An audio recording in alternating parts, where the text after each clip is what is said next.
So what happened in 2005? Why am I pointing this out? So there's a confluence of a bunch of things, I think, a little back. One is Facebook.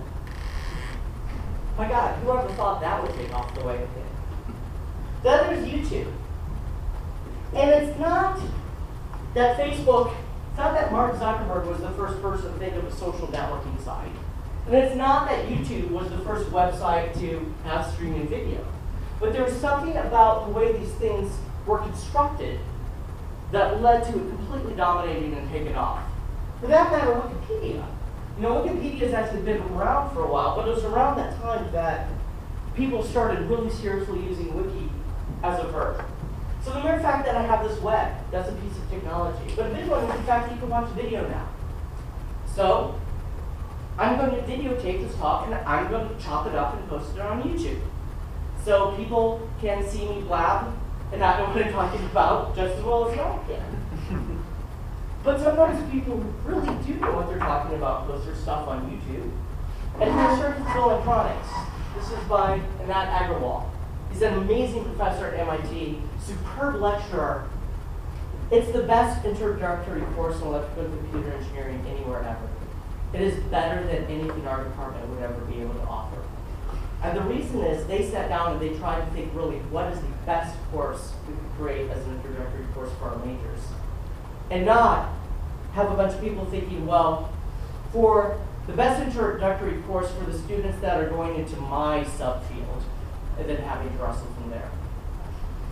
So it's kind of like 2040, but it puts in MOSFETs, it puts in just a little bit of electronics, which I think is important because I think nowadays a linear circuits course like 2040 without any electronics context is highly unmotivated. But there's 25 lectures on there, each 50 minutes. You can watch them, you can download all the quizzes, all the exams, all the material, you can get the textbook off Amazon. And it's free, and it's just there. I watched the whole series and it's amazing. It's influenced how I've actually taught. And it's just there.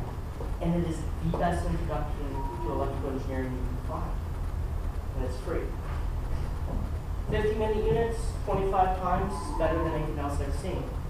Bob Gallagher, named undergrads probably don't know, invented most modern digital communication. When you text your friends in class, you have Bob Gallagher largely the thing. When you plug into your cell phone, I guess it would be your cable modem or your DSL, probably have a little bit of Bob Gallagher the thing. Here he is lecturing.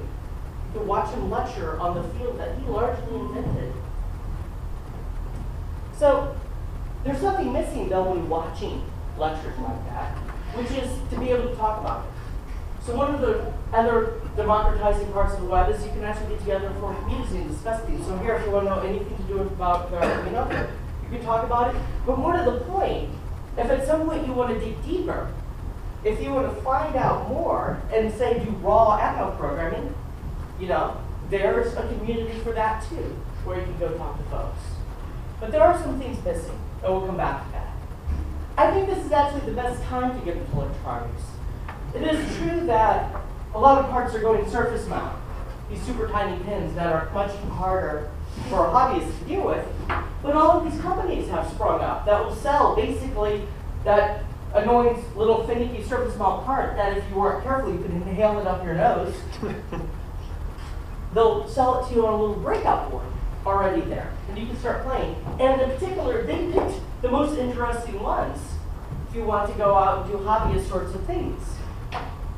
You can, to a large extent, do lots of stuff yourself because you can now outsource and in fact do it cheaply. This is Stevie Wonder. The guy on the left is Dave Smith. He started a company in his garage in the 70s called Sequential Circuits. He used this new thing called an affordable microprocessor. I think it was a Z80 or 6502, something like that, and created the Prophet 5, the first microprocessor controlled polyphonic, meaning you can play more than one note at a time synthesizer. And he and most of other folks like American companies went out of business in the 80s. They were smothered and killed by the larger Japanese companies that had much deeper capital and were able to create their own custom VLSI. But he's back now. So here he is selling his circuit called the Evolver. Over here, this is Roger Lynn, developed one of the first drum machines. Any early 80s Prince album has all sorts of Lindrum sound on it. He's back too. But they're back now as essentially one-person companies. You know, he could write all the code to his little DSPs on his computer, he could do all the lab, he could draw CAD drawings, and then he can outsource all the manufacturing. There's all sorts of places in China that you send them the designs, and for less than you would actually think, they'll send you back circuit boards, boxes, whatever it is you might want. And they'll even test it according to your protocols and drop ship it. So you can't be a one-person company now. You can advertise on the internet. You don't need multi-$1,000 magazine ads. You can even go along and you can become a one-woman company.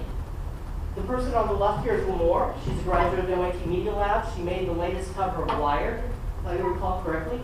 She has a company called Adafruit that again sells all sorts of little hobbyist stuff. First big project I think she got well known for was this thing called the Zox box. This is a clone of a bass synthesizer called the Roland TB303 that is sort of important to the founding of what's called acid house music, a kind of synthesizer dance music. And her kit was so popular that you couldn't just go buy it. You had to get on a waiting list for it. And her company will sell you all kinds of goodies. So you can go there and let's say, cut off the list. So here's the Jumpy Hacker board. It's like a little Jumpy you can buy, but it's, you know, it's got all the little parts on there and you can program it to your heart's content.